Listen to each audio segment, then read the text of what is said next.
नमस्कार सभी साथियों को। राम राम साथियों, राम राम दोस्तों, सभी को गुड मॉर्निंग साथियों। कैसे हैं आप सब? खुश होंगे, खुश रहना है, मस्त रहना है। सुख दुख आते जाते रहते हैं जीवन में, आते रहेंगे जाते रहेंगे। कभी चांदनी रातें हैं, कभी अंधेरी रातें हैं, है ना? है ना? इन निगाहों का क्या कसूर है जो दिल लगी तुमसे हो गई। आप हो ही इतने प्यारे, बेपनाह मोहब्बत तुमसे हो गई। तो साथियों, इसी के साथ में मॉर्निंग के साथ में सुबह के साथ में आप शुरुआत करेंगे अपन काव्य शास्त्र की। पिछली 2 क्लासें आपको मैं दे चुका हूं और बची हुई जो क्लासें हैं वो मैं आपको, आपका भी समय कम खराब हो और मेरा भी कम खराब हो, तो उसके लिए मैं आपको लिख करके सीधा बता देता हूं। जल्दी से क्लास समाप्त हो जाएगी। बची जो थोड़ी बहुत मुझे और लिख, मैं आपको लिख दूंगा बहुत जल्दी से। समय के अभाव है साथियों, क्योंकि पढ़ाना भी पड़ता है, किताबें भी लिख रहे हैं, किताबें भी आपकी आ रही हैं कई। व्याकरण अपन की चलती है पहले से, काव्य शास्त्र अभी आ रही लीवरेज से। तो प्यारे दोस्तों, हम पढ़ रहे हैं काव्य शास्त्र को, और काव्य शास्त्र है साथियों ये आपका काव्य शास्त्र। इसके बारे में मैं पिछली 2 क्लासों में आपको बहुत अच्छे शानदार तरीके से पढ़ा चुका हूं। इसमें मैं आपको सारे कवि जो आचार्य है, आपके संस्कृत आचार्य, उनको मैं पढ़ा चुका हूं कि काव्य शास्त्र में आपको इसकी परिभाषा से लेकर के, परिभाषा आपका कहाँ से कहाँ तक, इसका अलंकार शास्त्र नाम रहा, सौंदर्य शास्त्र रहा, फिर काव्य शास्त्र पढ़ा, आचार्य भरत मुनि को पढ़ा, आचार्य भामे को पढ़ा 6ठी सदी में, है ना। 7वीं में दंडी को पढ़ा, 8वीं में उद्भट को पढ़ा, 8वीं में वामन को पढ़ा, 9वीं में रुद्रट को पढ़ा, फिर 9वीं में आनंद वर्धन को पढ़ा। फिर मैंने एक ट्रिक बताई आपको कि राजा ने कहा अभी धन नहीं है, 10 रुपए ले जा कुंतक को दे दे। ये ट्रिक भी तो पढ़ाई थी मैंने 10वीं सदी के आचार्य, है ना। फिर 10वीं में अपन ने राजा से, अपन ने राजा भोज या भोजराज को पढ़ा, वो 11वीं सदी में। और राजशेखर को पढ़ा है 10वीं सदी में। तो राजशेखर पढ़ा अपन ने। राजशेखर के बाद में राजा ने कहा अभी से अभिनव गुप्त को पढ़ा।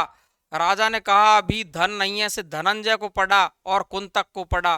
फिर 11वीं सदी में भोजराज को पढ़ा, है ना, क्षेमेंद्र को पढ़ा।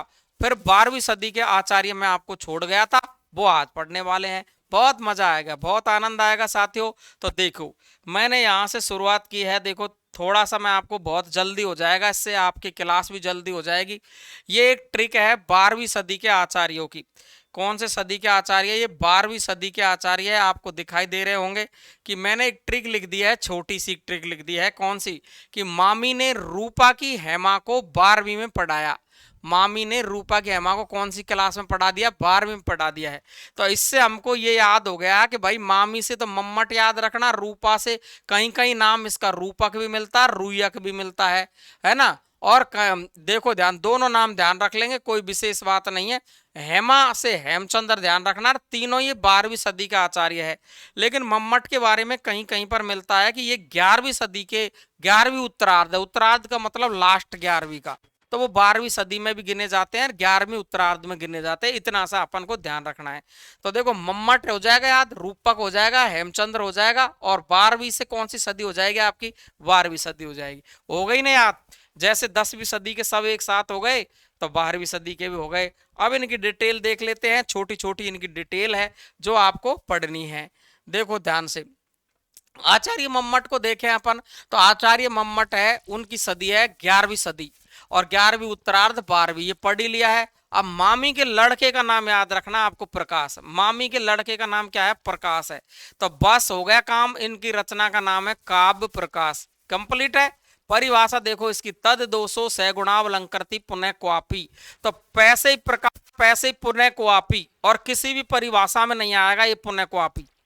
बात तो हो गए ना काम। तो मैं से ही तो मम्मट, और मैं से ही मामीर, मामी के लड़के का नाम प्रकाश, काव्य प्रकाश इनकी रचना। और तद दोषो सगुणावलंकृति पुनः क्वापी। रूयक या रूपक की 12वीं सदी है। अलंकार सर्वस्व इनकी रचना है। इतना सा ध्यान रखना, अलंकार सर्वस्व। हेमचंद्र है, ये देखो इनकी जो व्याकरण है, ये आपकी शब्दानुशासन, शब्दानुशासन इनकी रचना बहुत महत्वपूर्ण है, बहुत ज्यादा बार पूछी जाती है। लेकिन इस परिभाषा में इसमें अंतर पड़ जाता, बहुत तगड़ा चक्कर। यहाँ तद दोषो, यहाँ अदोषो, बस इतना सा ध्यान रखना है बस। तो ये चक्कर में पड़ जाते हैं कभी कभी, मम्मट के, हेमचंद्र के। अदोषो सगुणो सालंकारो व शब्दार्थो काव्यम, ये इनकी क्या है? परिभाषा हेमचंद्र की। तो बहुत जल्दी हो गया ना काम अपना, है ना। अब इसको लिखने में बहुत टाइम वक्त बीतता है ना। अगला देखो, जयदेव की 13वीं सदी है और 13वीं सदी के आचार्य है जयदेव। चंद्रालोक 12वीं सदी का आचार्य पूरे पढ़ दिए। अब आपके महत्वपूर्ण बचे हैं ये आपके 3 आचार्य। जयदेव 13वीं सदी के आचार्य है जिनकी रचना है चंद्रालोक ग्रंथ है। आचार्य विश्वनाथ और जगन्नाथ अति महत्वपूर्ण है, वेरी मोस्ट है, जो कहना चाहते हो आप वो कह दो। तो आचार्य विश्वनाथ 14वीं सदी का आचार्य और साहित्य दर्पण इनकी रचना है, साहित्य दर्पण। और इनकी परिभाषा ये बार बार पूछी जाती है, वाक्य रसात्मकम काव्यम। अरे वैसे ही विश्वनाथ है वैसे ही वाक्य शुरू हो रहा है, हो गई परिभाषा याद, बस कुछ न कुछ तुक्का लगाना है। तो विश्वनाथ की परिभाषा वाक्य रसात्मकम काव्यम, है ना। आचार्य जगन्नाथ है, इनकी सदी है 12वीं, बहुत ज्यादा। देखो नेट में, सेट में, ग्रेड फर्स्ट में 4-5 बार लगातार ही पूछी गई है परिभाषा। और इसके ग्रंथ का नाम रस गंगाधर इनके ग्रंथ का नाम है। और रमणीयार्थ प्रतिपादक शब्द काव्यम, रमणीयार्थ प्रतिपादक शब्द काव्यम, ये इनकी क्या है परिभाषा है। ये मैंने आपको 17वीं सदी तक के आचार्य कंप्लीट रटा दिए हैं बहुत शानदार तरीके से। अब देखो दोस्तों, चक्कर ये आता है कि में से सवाल पूछा जाता है कि ये जो अपन ने सभी आचार्य पढ़े हैं इनमें से रसवादी आचार्य तो कौन सा है और अलंकारवादी आचार्य कौन सा है, इसमें बड़ा चक्कर पड़ता है और ये हमको बहुत ज्यादा खतरनाक परेशान करता है। तो वो आपको परेशान होना नहीं है। क्यों नहीं होना है साथियों, तो मैं उसके लिए आपको 2 ट्रिक बताऊंगा और 2 ट्रिकों में आपकी ये कंप्लीट परिभाषाएं आपको याद हो जाएगी। वो कौन सी है, तो देखो मैं आपको 2 ट्रिक बता रहा हूं। रसवादी आचार्य सबसे पहले याद रखेंगे, रसवादी आचार्य। तो देखो आपको यहां हेडिंग डालनी है रसवादी आचार्य। कौन से, रसवादी, रसवादी आचार्य।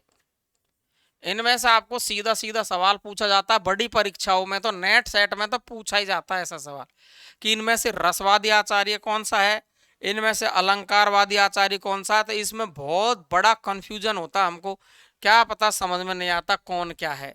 तो रसवादी आचार्य की मैं आपको ऐसी ट्रिक बता रहा हूं शानदार वाली कि राजा ने 2 नाथों को अभी भोजन पर बुलाया और रस पिलाया, बस इतना सा ध्यान रखना है।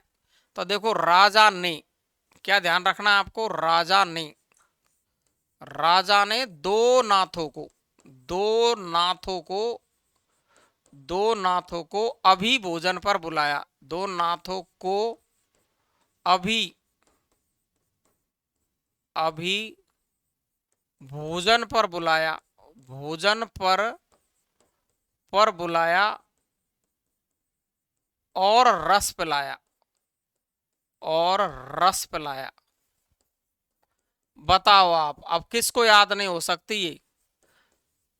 बिल्कुल कोई भी जो ये सोचता है ना कि मैं तो बहुत कमजोर हूं गुरुजी, मैं कैसे करूंगा, बिल्कुल कोई भी कमजोर होता ही नहीं है, कमजोर कोई होता ही नहीं है। रस से तो आपको ध्यान रखना है, रसवादी, रसवादी। मेहनत का कोई विकल्प नहीं है, कमजोर कोई नहीं होता है, बस अंतर इतना होता है कि हम एक सब्जेक्ट मजबूत जानते हैं, दूसरे सब्जेक्टों को कम जानते हैं, है ना। आप सभी सब्जेक्टों को जानते हैं, कोई कमजोर नहीं है, सब मजबूत है, बिल्कुल बिल्कुल मजबूत है। तो देखिए आप ध्यान से सुनेंगे, जो रसवादी आचार्य है वो आपको देखो राजा से तो आपको याद रखना है राजशेखर। क्या याद रखना है बताओ, क्या याद रखना बताओ, राजशेखर, राजशेखर। कौन सी सदी में पढ़ाया था मैंने, 10वीं सदी में। राजशेखर है ये आपका, कौन है, आपका रसवादी आचार्य। अब 2 नाथ, ये 2 नाथ है ना, ये 2 नाथ कौन है, ये 2 नाथ देखो, 2 नाथ मैंने आपको अभी बताए हैं। तो 2 नाथ आपको याद रखने हैं। एक तो मैं यहां से 2 नाथ सीधे ही ऐसे ही ले लेता हूं ताकि जगह, ये देखो, एक तो है आचार्य विश्वनाथ, आचार्य विश्वनाथ, हो गए ना एक नाथ। और देखो दूसरे नाथ है ना, वो है आचार्य जगन्नाथ, आचार्य जगन्नाथ, आचार्य जगन्नाथ। तो 2 नाथ कंप्लीट हो गए ना भाई।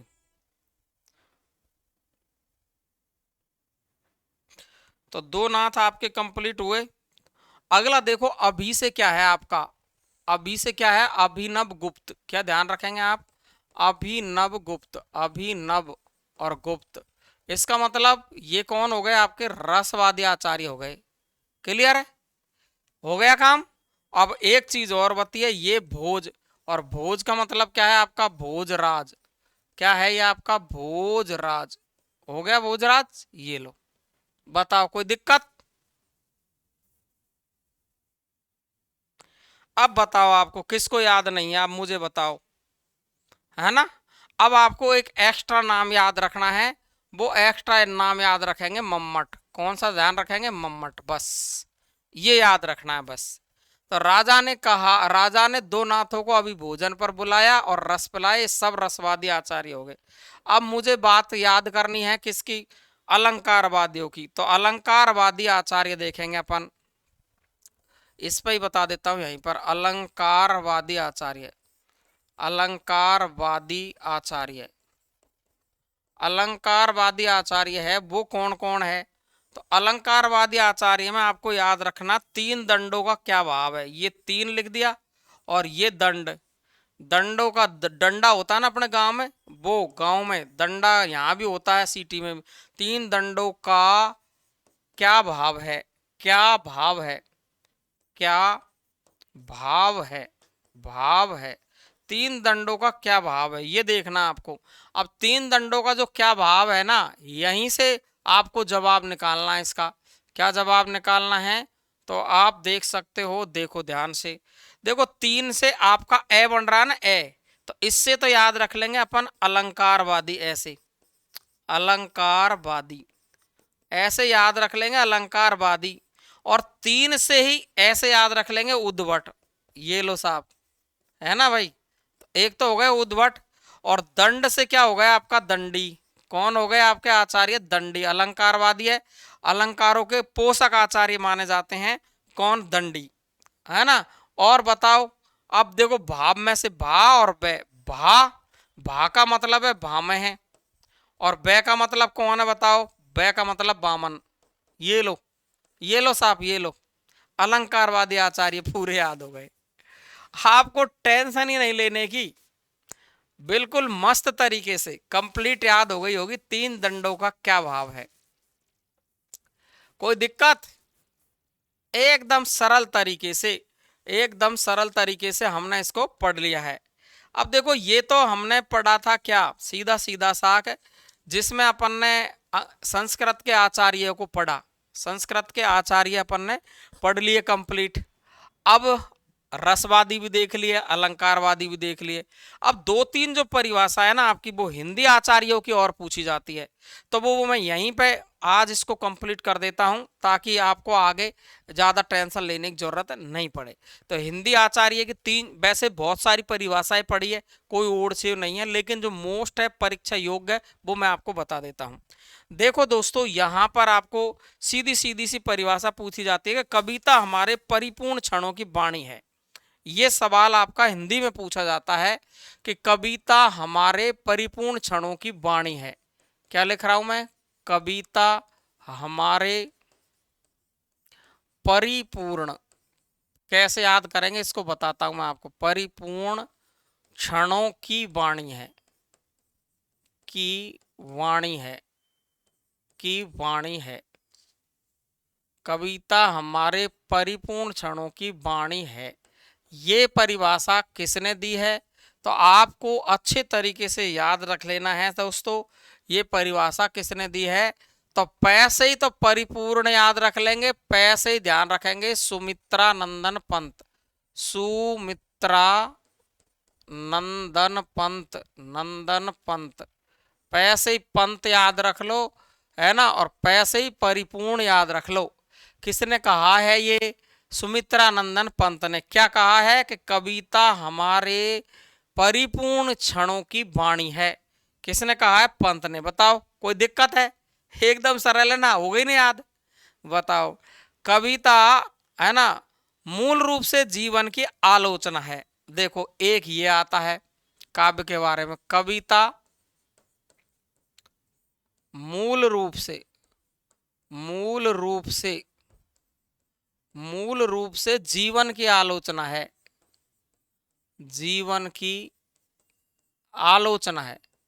आलोचना है। तो ये दो विद्वानों ने इसके बारे में कहा है, वो दोनों विद्वानों के मत आपको याद रखने हैं। तो देखो, हिंदी में तो मुंशी प्रेमचंद ने कहा है, हिंदी में तो किसने कहा है, ये मुंशी प्रेमचंद ने कहा है। मुंशी प्रेमचंद, मुंशी प्रेमचंद ने कहा है। किसने कहा है? मुंशी प्रेमचंद ने कहा है। और और विदेशी विद्वान एक मैथ्यू अर्नोल्ड, मैथ्यू अर्नोल्ड, कौन है? अर्नोल्ड, मैथ्यू अर्नोल्ड है।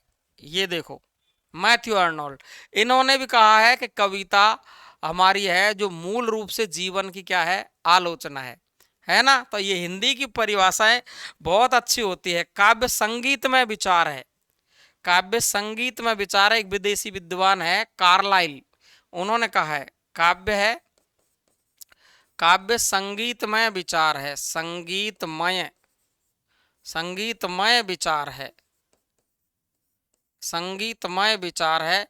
एक विदेशी विद्वान है जिनका नाम है कार्लाइल, कार्लाइल, कार्लाइल। कर लोगे याद? अब देखो, एक महत्वपूर्ण परिभाषा बताता हूं आपको, बहुत जानदार तरीके की, है ना, है ना, बहुत ही अच्छी बताता हूं परिभाषा। पंत की परिभाषा अपन पढ़ ही चुके हैं, इसके अलावा आप पढ़ चुके हैं मुंशी प्रेमचंद को। आपको एक महावीर प्रसाद द्विवेदी की एक परिभाषा है बहुत ही अच्छी, किसी प्रभावोत्पादक और मनोरंजक लेख, किसी प्रभावोत्पादक, किसी प्रभावोत्पादक व मनोरंजक लेख। नहीं हो रही क्या याद आपको ये? अरे सीधी सीधी सी परिभाषा है ना, सीधी सीधी सी परिभाषा, यूं ही तो याद होती है। लेख या बात को, बात का नाम ही कविता, लेख या बात का नाम ही कविता है, बात का नाम कविता है। ये किसने कहा है? तो ये भाई साहब ध्यान रखना पड़ेगा आपको, महावीर प्रसाद द्विवेदी है, महावीर प्रसाद द्विवेदी। बहुत अच्छी परिभाषा है, ये सवाल पूछा जाता है। कंप्लीट है, हो जाएगी। अब देखो, आपकी दो परिभाषा और रही है, वो भी आपको लिखनी है। एक तो आचार्य रामचंद्र शुक्ल की है, महत्वपूर्ण परिभाषा, और एक जयशंकर प्रसाद की है, वो भी आपकी एक महत्वपूर्ण परिभाषा है, वो भी आपको लिखनी है। तो तीनों हो जाएगी, चारों। कविता परिपूर्ण क्षणों की वाणी है, पंत की है। कविता मूल रूप से जीवन की आलोचना है, मुंशी प्रेमचंद मैथ्यू अर्नोल्ड है। काव्य संगीतमय विचार है, कार्लाइल, है ना। और किसी प्रभावोत्पादक और मनोरंजक लेख या बात का नाम ही कविता है, किसने कहा है? महावीर प्रसाद द्विवेदी ने कहा है ना। और काव्य आत्मा की संकल्पात्मक अनुभूति है, ये देखो, ये किसने कहा है? तो ये कहा है जयशंकर प्रसाद ने।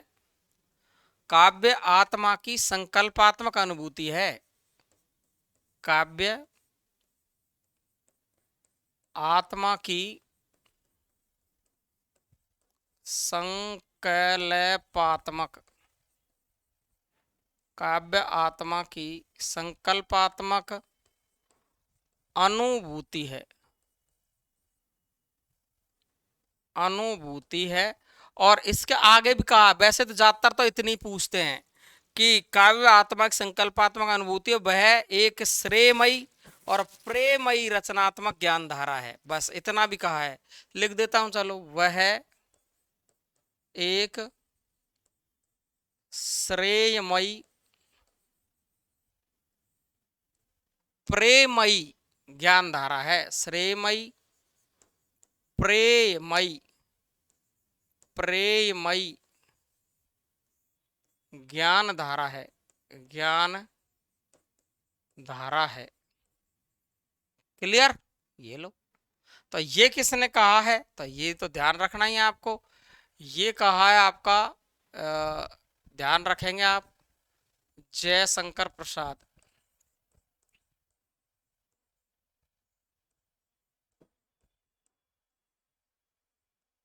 जयशंकर प्रसाद।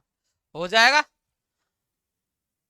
तो देखो, आत्मा तो शंकर जी की ही सही है ना। तो ऐसे ही ध्यान रखोगे, आत्मा किसकी सही है, शंकर जी की, क्योंकि उसको आशुतोष कहते हैं, भोलेनाथ को, है ना। तो ये ध्यान रखेंगे। और अब एक और आपकी एक और परिभाषा और लिखा देता हूं, चलो मैं आपको, है ना। सत्वोद्रेक या हृदय की मुक्तावस्था।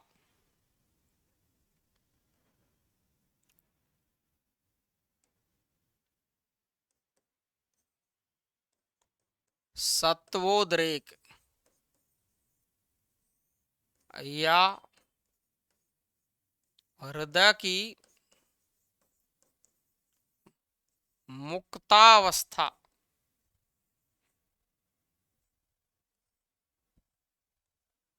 सत्वोद्रेक या हृदय की मुक्तावस्था के लिए किया हुआ शुद्ध विधान।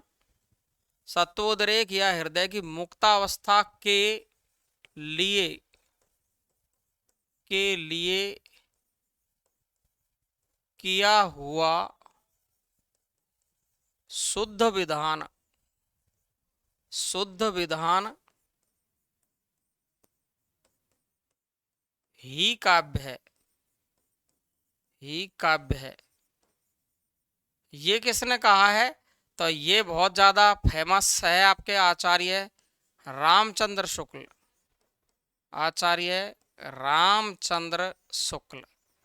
तो ये परिभाषा भी आपको शुक्ल याद रख लेनी है भाई, है ना भाई। आचार्य रामचंद्र शुक्ल। क्लियर है।